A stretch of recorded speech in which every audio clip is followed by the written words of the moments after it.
건설산업과 미래학, 해외건설 관련 실화, 비화, 예화 40기, 41기 발표를 시작하겠습니다. 발표는 다음과 같은 순서로 진행하도록 하겠습니다. 카이바 알 울라간 고속도로 공사 1973년 우리나라가 사우디아라비아에서 2,427만 달러 규모로 수주한 도로 공사로 중동 지역 첫 공사였습니다. 이 프로젝트는 우리나라 건설업체가 중동으로 진출한 첫 사례로서 큰 의미가 있습니다.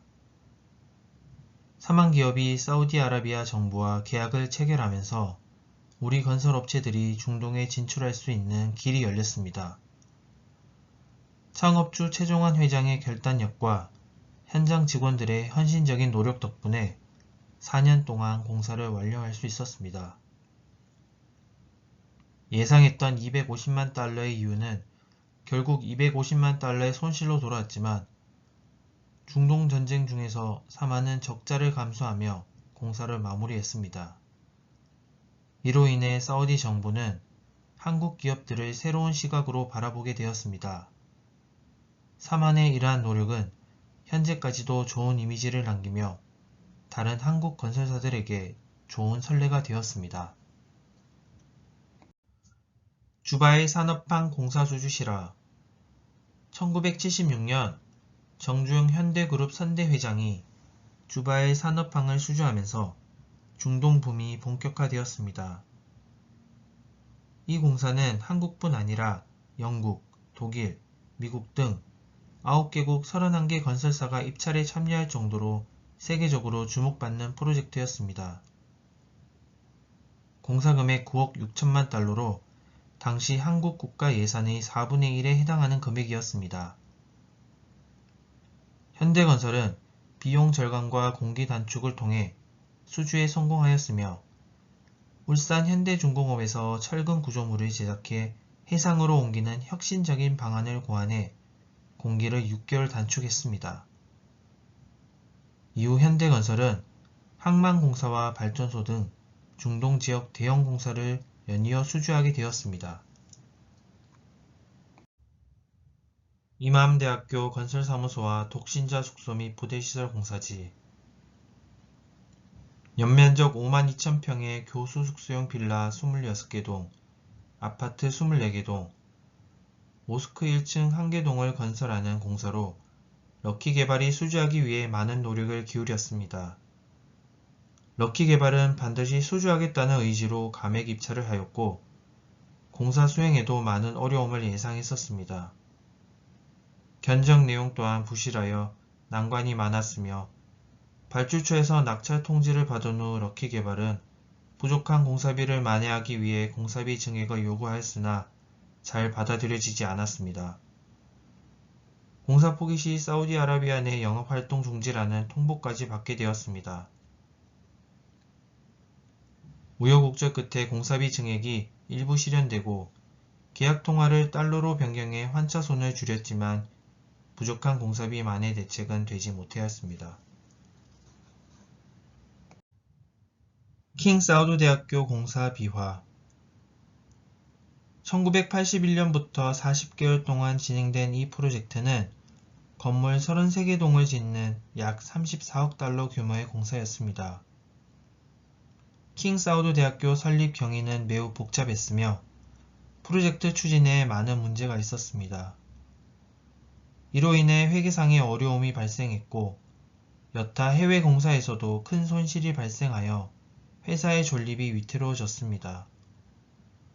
럭키개발의 효율적인 도전과 시행착오가 누적되면서 큰 부채를 안게 되었고 회사는 파산 직전까지 몰렸습니다. 하지만 경영진의 노력으로 합리적인 수습이 이루어졌고 해외 공사의 후유증 없이 철수할 수 있었습니다. 비록 적자가 발생했지만 기술적인 면에서는 성공한 프로젝트로 인정받았고 현장 직원과 기능공들의 헌신 덕분에 대규모 프로젝트를 완성할 수 있었습니다. 대학교 당국도 결과에 크게 만족하여 해외 건설사의 가치를 높이는 계기가 되었습니다. 벵가지 7000세대 공동주택공사 실화. 1980년대 중동 건설 붐이 한창일 때 대우건설은 미개척 아프리카 시장에 진출하여 벵가지 7000세대 공동주택공사를 성공적으로 완료했습니다. 당시 트리폴리 5000세대 공동주택과 2500 교실 학교 공사까지 동시에 추진하여 전보 프로젝트로 불렸습니다. 고 김우중 회장의 빠른 판단력과 당시 임직원들의 책임감 덕분에 이 프로젝트는 우수한 품질로 완성되었고 아프리카 대륙의 대우건설과 대한민국 건설기술의 위상을 높이는 계기가 되었습니다. 이란 철도공사 현장의 한국인 납치 사건. 1992년 9월 21일 이란 철도공사 현장에서 대우 근로자들이 무장괴한에게 습격당해 1명이 부상하고 4명이 납치된 사건이 발생했습니다. 대우 본사와 외무부는 대책본부를 구성해 이란 고위 관계자에게 조속한 해결을 촉구했습니다. 피랍된 4명 중 2명은 10월 16일에 나머지 2명은 10월 20일에 석방되었고 10월 29일 모두 무사히 귀국했습니다. 이 사건은 해외로 진출한 건설업체에게 안정된 환경과 치안의 중요성을 일깨워 주었고 우리나라와의 외교관계 또한 중요함을 다시 한번 상기시켰습니다. 중동 지역은 서남아시아와 북아프리카에 위치하며 아랍어를 사용하는 지역입니다.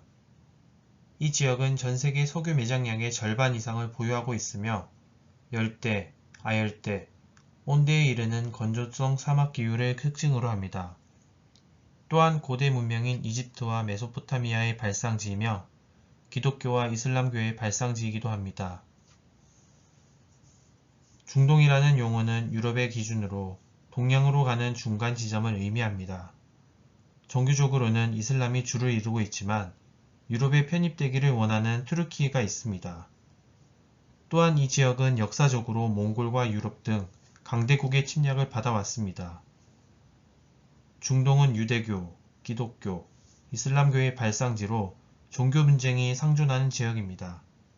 과거에는 구미의 건설업체가 개발사업을 독점해왔으며 한국 업체가 진출하기 전에는 대체로 예산 초과 계약이 이루어졌습니다. 이로 인해 외국 건설업체에 대한 발주자의 적대감이 있었습니다. 이상으로 40기, 41기 발표를 마치겠습니다. 시청해주셔서 감사합니다.